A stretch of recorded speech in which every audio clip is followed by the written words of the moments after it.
Hello everyone! Today we'll explain how to play Flatiron, a game by Sheila Santos and Israel Sendrero. Flatiron is recommended for ages 12 and up, for 1 to 2 players, and has an approximate duration of 45 minutes.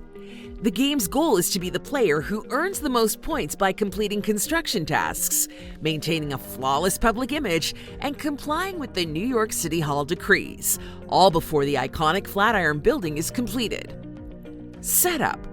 To begin, place the Manhattan board in the center of the table, with the City Hall board and the scoring board on either side of it. Randomly select one of the starting floors, marked with a star, and place it face up on the Manhattan board. Shuffle the rest of the starting floors along with the other floors. Choose 4 at random and place them face down, forming a pile without looking at them. Place the roof on the City Hall board with the stack of 4 floors on top of it. Reveal the top floor and place it in the space next to the stack. Place the newspaper tokens face down next to the scoring board and randomly place one face up on the City Hall board. Place the paperboy face down next to the scoring board. Shuffle each deck of street cards separately and place each one in its designated spot on the Manhattan board. Lay out 6 decree cards randomly next to the City Hall board and remove the remaining ones from the game. Create a general reserve with the pillars and reputation tokens. Each player takes 2 personal boards at random and chooses one. For your first game, we recommend using the purple side of the board. If you're experienced, choose whichever side you prefer. Place your architect token next to your board and your point marker on the 0 space of the scoring board.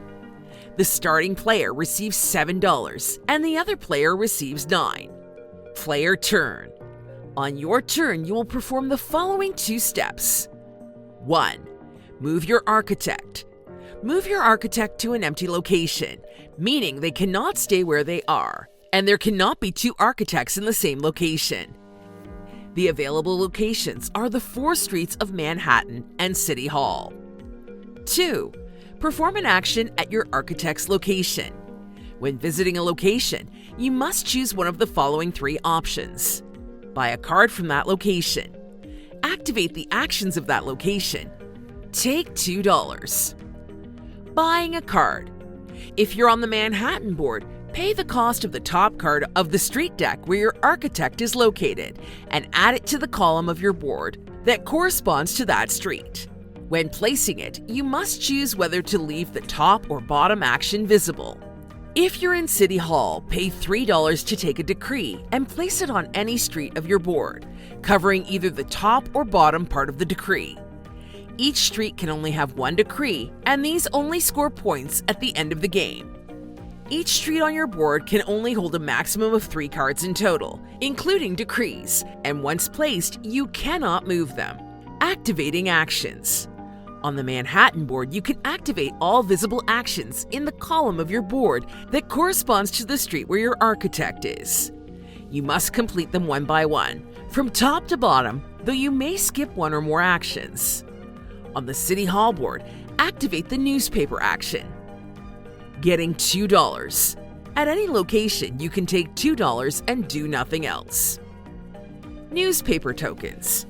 When you reach the paperboy on the scoring track or through a floor bonus, you can collect newspaper tokens. If you catch up to the paperboy, move it to the next space on the track with its icon. Draw 2 random newspaper tokens, keep one face down, and give the other to your rival.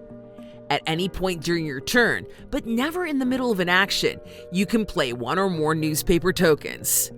If you play more than 1, you must complete one before starting the next. Take 1 of your tokens, remove the newspaper token from the City Hall board, place yours in its place, and perform its actions. Basic actions of the game. The 3 basic actions of the game are found on your board, along with a specific action that varies depending on the side you choose. The actions on the street cards are mainly variations of basic actions, and both these and more specific actions are explained in detail in the game manual.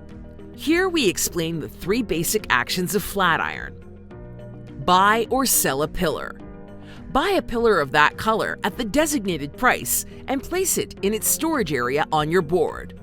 If you already have one of that color, you cannot buy another one. Sell your stored pillar of that color for the designated price, returning it to the general supply. The buy-sell prices vary for each player based on the chosen board. Build pillars. To build one or two pillars, follow these steps. 1. Pay the cost indicated on the action. 2. Place a pillar from your storage into an empty space on the active board. 3. Get as many points as indicated by the storage area from which you took the pillar. 4. Get the bonus associated with the space where you placed the pillar. If you use the action that allows you to build up to 2 pillars, place one first, resolving all steps, and then the other. There cannot be 2 pillars of the same color on the active floor. Build a floor. To perform this action, all 3 pillars on the active floor must be built. Pay $5 and place the floor that's face up on the City Hall board on top of the 3 pillars. Doing this gives you 6 points. After building a floor, place a top card of each street deck on the bottom of its corresponding deck, revealing 4 new street cards, and also reveal the top floor of the City Hall stack, and place it in the adjacent space. If the floor you build is the roof, the game ends immediately. End of the game. The game ends immediately after the player who builds the roof finishes their turn. After that, add the points earned during the game to those obtained from your company's reputation. Calculate the reputation of each street on your board separately, adding or subtracting its reputation points. If a street's result is positive, you gain 5 points. If it's negative, you lose 3 points. And if it's 0, you neither gain nor lose points. City Hall decrees. Gain the points indicated on the decrees you've placed on your streets. Whoever has the most points wins the game. In case of a tie, the player who built the roof wins. Flatiron also includes a solo mode where you will face off against a famous architect, Daniel Burnham. Can you beat the creator of New York's iconic building? And that's the video for Flatiron, where we'll compete in exciting duels to become the most renowned architect in the city.